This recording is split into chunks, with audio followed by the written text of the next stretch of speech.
ሰላም እንዴት አላችሁ? የኢትዮ ታይምስ ቤተሰቦቻችን ለሰዓቱ የተመረጡ አዳዲስ መረጃዎችን ይዘንላችሁ ቀርበናል። ከመረጃዎቻችን መካከልም ለአራት ቀናት ድምጻቸው ያልተሰማውና የት እንዳሉ ያልታወቀው ፕሬዝዳንት ሌተናል ጀነራል ታደሰ ወረደ የውሃ ኢነርጂና ምግብን አስመልክቶ የተቋቋመ ግብረ ኃይል በጠራው ውይይት ላይ መገኘታቸውን የሚያትት መረጃ በምስል ተደግፎ ተሰራጭቷል። ይህ በእንዲህ እንዳለም ዶክተር ደብረጽዮን ገብረ ሚካኤል ሊሾሙ እንደሆነ መረጃዎች ወጥተዋል። ህወሓት ደብረጽዮን ገብረ ሚካኤልን በዚህ ሳምንት በይፋ በጀነራል ታደሰ ለመተካት እየተንቀሳቀሰ እንደሆነም ከትግራይ የሚወጡ መረጃዎች ጠቁመዋል። ሙሉ መረጃውን በዜናችን በዝርዝር የምናስደምጣችሁ ይሆናል። ከ10 በላይ ተማሪዎች በጸጥታ አካላት ከዶርማቸው መወሰዳቸውንና ከትምህርት እየተባረሩም እንዳሉ የደባርቅ ዩኒቨርሲቲ አሳውቋል። የዲሲፕሊን ቅጣት አንቀበልም ያሉ 5 አካባቢ ተማሪዎች በፖሊስ እንዲወጡ መደረጉም ነው የተገለጸው። 19 ተማሪዎች ደግሞ ከፍተኛ የጽሁፍ ማስጠንቀቂያ እንዲደርሳቸው ተደርጓል። ይህ ሁሉ እርምጃ በደባርቅ ዩኒቨርሲቲ ተማሪዎች ለምን ተወሰደ የሚለው መረጃ ደግሞ ምላሹን ከዜናችን ያገኙታል። ክቡራትና ክቡራን የኢትዮ ታይምስ ቤተሰቦቻችን እነዚህን ለሰዓቱ የተመረጡ አዳዲስ መረጃዎችን ይዘንላችሁ ቀርበናል። ዝርዝር መረጃችንን ለማድመጥ ቻናላችንን ሰብስክራይብ በማድረግ የደውል ምልክቷን በመጫንና መረጃውን ለብዙዎች እንዲዳረስ ላይክ በማድረግ እስከ መጨረሻው አብራችሁን ቆዩ።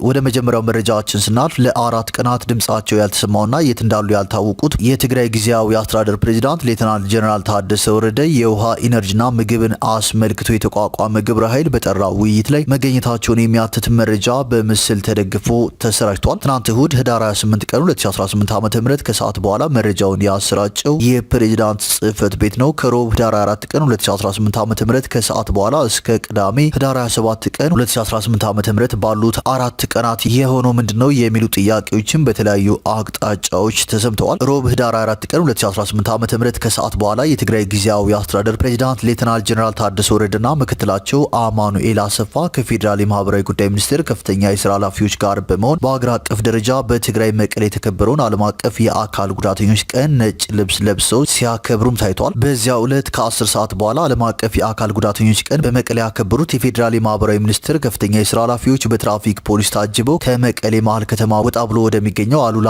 አባ ነጋ አውሮፕላን ማረፊያ ሲሸኙ ከወትሮው የተለየ ሁኔታ መከሰቱም ተሰምቷል። የፌዴራል ፖሊስ ጥበቃ በሚያካሂዱበት የአውሮፕላን ማረፊያ 1 ደቂቃ በማይደርስ የእግር ጉዞ ርቀት የታጠቁ የትግራይ ኃይል አባላት የተሳፈሩባቸው 2 ፓትሮል መኪኖች ቆመው ይታያሉ። በኢቲ 116 አውሮፕላን ከአዲስ አበባ ወደ መቀሌ የተጓዙ ተጓዦች ባዩት የተለየና የቀድሞ ፕሬዝዳንት ጌታቸው ረዳ መጋቢት 3 ቀን 2017 ዓ.ም ከመቀሌ ሲወጡ የነበረው ደስ የማይል በሚመስል ሁኔታ ቢደናገሩም በፓትሮል ተሳፍረው የቆሙት የትግራይ ኃይል አባላት ከአዲስ አበባ የሚመጣ ቪአይፒ እንግዳ ለመቀበል ነው በሚል ራሳቸውን እንዳጽናኑም ተሰምቷል። ሐሙስ ዳር 5 ቀን 2018 ዓ.ም ከሰዓት በፊት የታጠቁ የትግራይ ኃይል አባላት በወርሃ ጥቅምት 2018 ዓ.ም ለ7 ቀናት መንገድ በመዝጋት ካካሄዱት ተቃውሞ በተለየ በትጥቅ ጭምር በመታገዝ የፕሬዝዳንቱ ጽህፈት ቤትን በመክበብ ሰውና ተሽከርካሪ እንዳይገባ እንዳይወጣ ከለከሉ። በተጨማሪም በፕሬዝዳንቱ ጽህፈት ቤት ዙሪያ ባሉ መንገዶች ላይ የህዝብና የተሽከርካሪ እንቅስቃሴ ላይ እገዳ ጣሉ። ከቀኑ 6 ሰዓት አካባቢ ጥቂት ጋዜጠኞች ወደ ፕሬዝዳንት ጽህፈት ቤት የቪአይፒ በር በመጠጋት በቦታው ለነበረው ከፍተኛ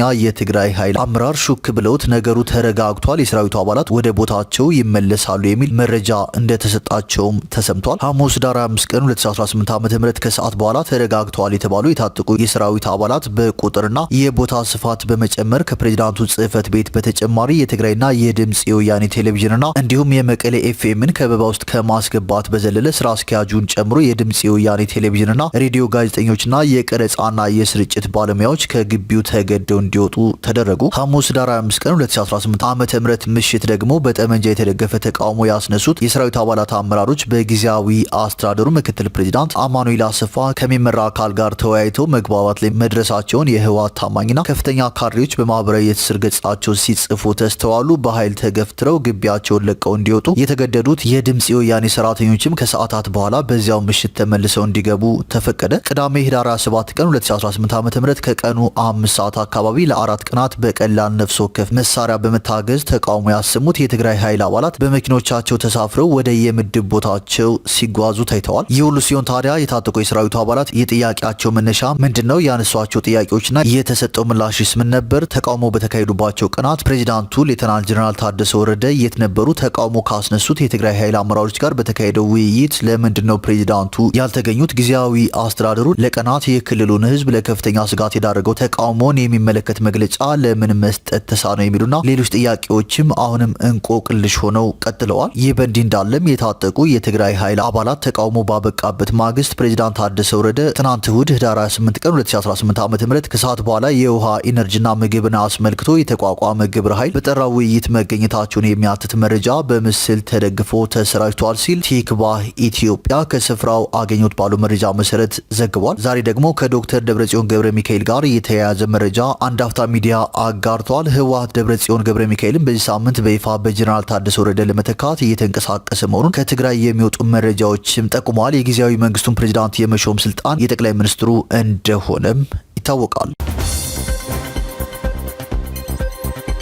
ወደ ቀጣዩ መረጃችን ስናልፍ ከ10 በላይ ተማሪዎች በጸጥታ አካላት ከዶርማቸው ተወስደዋል፣ ከትምህርት የተባረሩም አሉ ሲል የደባርቅ ዩኒቨርሲቲ አስታውቋል። የዲሲፕሊን ቅጣት አንቀበልም ያሉ 5 ተማሪዎችን በፖሊስ እንዲወጡ ተደርጓል። 5 ተማሪዎች ከትምህርት ገበታቸው ሲሰናበቱ 3 ተማሪዎች ለ1 ዓመት ከትምህርት ገበታቸው የተወገዱ ሲሆን 19 ተማሪዎች ከፍተኛ የጽሁፍ ማስጠንቀቂያ እንዲደርሳቸው ተደርጓል። ከሳምንት በፊት እርቦናል፣ ምግብ ይስተካከልልን በሚል ጥያቄ ያቀረቡ የደባርቅ ዩኒቨርሲቲ ተማሪዎች ሰላማዊ ሰልፍ መውጣታቸው የሚታወስ ሲሆን በወቅቱ አመጽ ቀስቅሰዋል የተባሉ ተማሪዎች ሰሞኑን በጸጥታ አካላት በኃይል ከዶርማቸው መወሰዳቸውንና የተባረሩም እንዳሉ ተማሪዎቹ እየገለጹ ይገኛሉ። ህዳር 27 ቀን 2018 ዓ.ም 12 ተማሪዎች ከዶርማቸው በጸጥታ ኃይሎች እንደተወሰዱና ያሉበት እንደማይታወቅም ተማሪዎቹ ሲገልጹ የተስተዋሉ ሲሆን አንዳንዶቹ ደግሞ የተወሰዱ ተማሪዎች ቁጥር ወደ 17 አድርሰውታል። ሌሎቹ ደግሞ የ17 ተማሪዎች ስም ዝርዝር ሲጠየቅና ሲጻፍ እንዳስተዋሉ ገልጸዋል። ምግብ እንዲስተካከልልን በመጠየቃችን ጥይት ተተኮሰብን ሲሉ በሰላማዊ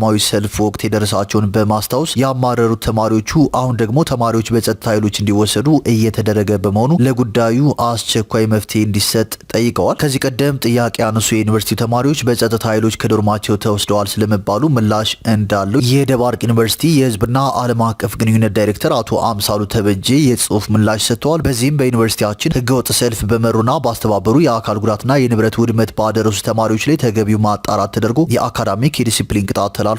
ከዚህ ውጪ በማህበራዊ ሚዲያ የሚሰራጨው መረጃ ፍጹም የተሳሳተ ነው። ዩኒቨርሲቲያችን ሰላማዊ የመማር ማስተማር ስራውን እንደቀጠለ ነው ብለዋል። ለዚህ ምላሻቸውም ቲክቫህ ኢትዮጵያ ወደ 17 ተማሪዎች በጸጥታ ኃይሎች ከዶርማቸው ተወስደዋል መባሉን አስመልክቶ ወዴት ነው የተወሰዱት በማለት እንደጠየቃቸው ገልጾ ወደ 17 ተማሪዎች በጸጥታ ኃይሎች ከዶርማቸው ተወስደዋል የሚለው ፍጹም የተሳሳተ መረጃ ነው። የዲሲፕሊን ቅጣት አንቀበልም ያሉ 5 አካባቢ ተማሪዎች በፖሊስ እንዲወጡ ተደርጓል ሲሉ ምላሽ ሰጥተዋል። ህገወጥ ሰልፍ ሲባል ምን ማለት ነው? ተማሪዎቹ እንደገለጹልን ምግብ ይስተካከልልን ብለው ነው ሰላማዊ ሰልፍ ያደረጉት። ታዲያ ይህ እንዴት ህገወጥ ሊባል ይችላል? በማለትም ቲክቫህ ኢትዮጵያ ለአቶ አምሳሉ ተጨማሪ ጥያቄ ማቅረቡን ገልጿል። እሳቸውም ሲመልሱ ጥያቄውን በሰላማዊ መንገድ ከመጠየቅ አልፎ በኃይልና በጉልበት ኮብልስቶን ድንጋይ በመወርወር ግጭት እንዲጀመር ያነሳሱ በሰላማዊ ተማሪዎች፣ የምግብ ቤት ሰራተኞችና ካምፓስ ፖሊሶች ላይ ጥቃት ለመፈጸም ማምራታቸውን ሰልፉን ህገወጥ ያደርገዋል ብለዋል። ለመሆኑ የአካል ጉዳት የደረሰባቸው እነማንና ስንት ናቸው? ምን አይነት ንብረትስ ነው የወደመው? በምን መልኩ ወደመ ለሚለው ጥያቄ ደግሞ የአካል ጉዳት የደረሰባቸው 2 ተማሪዎችና በርካታ